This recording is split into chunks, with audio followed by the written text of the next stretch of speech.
क्या EVM hack हो सकती है? क्या ईवीएम पर कांग्रेस जो सवाल उठा रही है वह सही थे? मध्य प्रदेश के पूर्व मुख्यमंत्री दिग्विजय सिंह ने आज एक प्रेस कॉन्फ्रेंस कर सभी को चौंका दिया। आज उन्होंने एक हैकर को बुलाया था।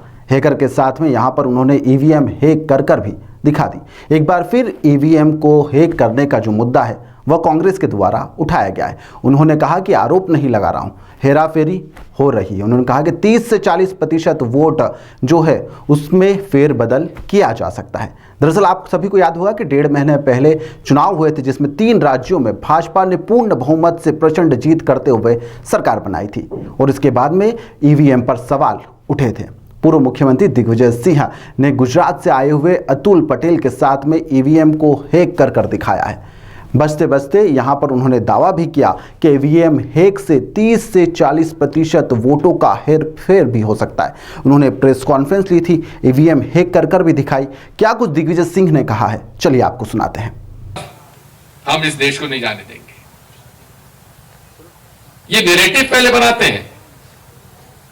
नैरेटिव हमारे यहां क्या बना, 2019 में क्या बना, पुलवामा पुलवामा पुलवामा, जबकि मोदी जी ने कहा कि पुलवामा के शहीदों के लिए बटन दबाओ फूल पर, कहा था नहीं कहा था? हमारे मामा ने क्या कहा था, अरे लाडली बहनों के मत के लिए आप वोट दो भाजपा को, कहा था नहीं कहा था? और अब क्या कह रहे हैं, रामलला है। अब बात ये नैरेटिव बनेगा और लोग बात समझे हाँ साहब। अब मध्य प्रदेश के अंदर सारे सर्वे कह रहे हैं, आप लोग सब आके कह रहे हैं साहब कांग्रेस सरकार, भाजपा के लोग कह रहे हैं कि सरकार कांग्रेस की बन रही, लेकिन भाजपा को इतिहास में इतनी सीटें नहीं मिली जितनी इस बार मिल गई। अब आप बताओ हम लोग क्या करें, कैसे लड़े? आप लोग भी, मुझे उम्मीद नहीं कि आपके चैनल आपको मौका देंगे दिखाने का, लेकिन मेरा फर्ज है दिखाना, और ये हम पूरे प्रदेश में नहीं देश में दिखाएंगे। इसकी एक बात सुन लीजिए।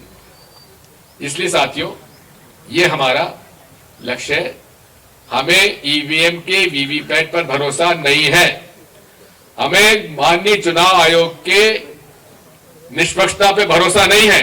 केवल अब माननीय उच्चतम न्यायालय हमारे पास है, और इसमें जो हमारे सिविल सोसाइटी के रिटायर्ड आईएएस ऑफिसर देवासाहेब जी, उन्होंने प्रशांत भूषण जी के जो एडीआर का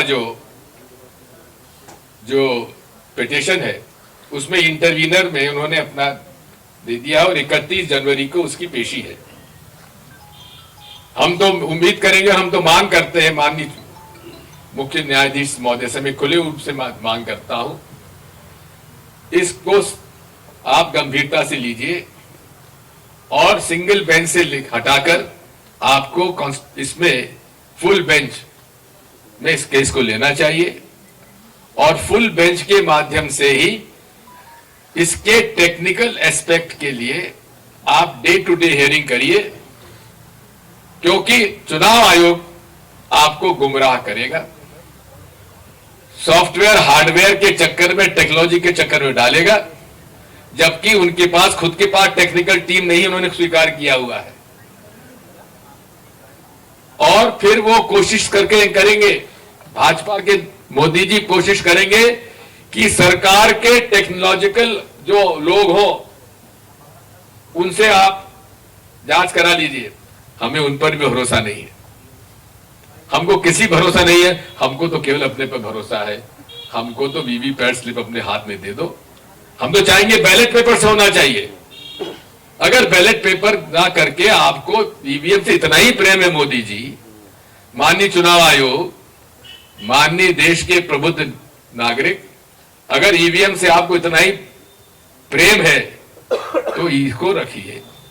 आप तो हमें डब्बे में, सील डब्बे में हाथ वोट डालने के बजाय हमें हाथ में दे दीजिए, हम वहां से उठा के फोल्ड करके और सबके सामने वीवीपैट की वो स्लिप जो है हम मतपेटी में डाल देंगे और आप उसकी गिनती कर लीजिए। कहते हैं बहुत टाइम लगेगा साहब, ठीक है, 5 साल के देश में किसकी सरकार रहे, यदि 24 घंटे भी आपके लिए बहुत ज्यादा हो गए क्या? पहले 3 4 दिन लगते। अरे अमेरिका में तो 1.5 महीने लगा। आपको कोई दिक्कत नहीं होनी चाहिए। और हम तो कहते हैं कि आप हम लोगों को पॉलिटिकल पार्टीज को राती जगह कराते हैं स्ट्रांग रूम के सामने 1 महीने तक, उसके बजाय 24 घंटे के बजाय 48 घंटे का राती जगह करा लीजिए, हम तैयार हैं। लेकिन काउंटिंग पूरे एक मत का होना चाहिए इसमें।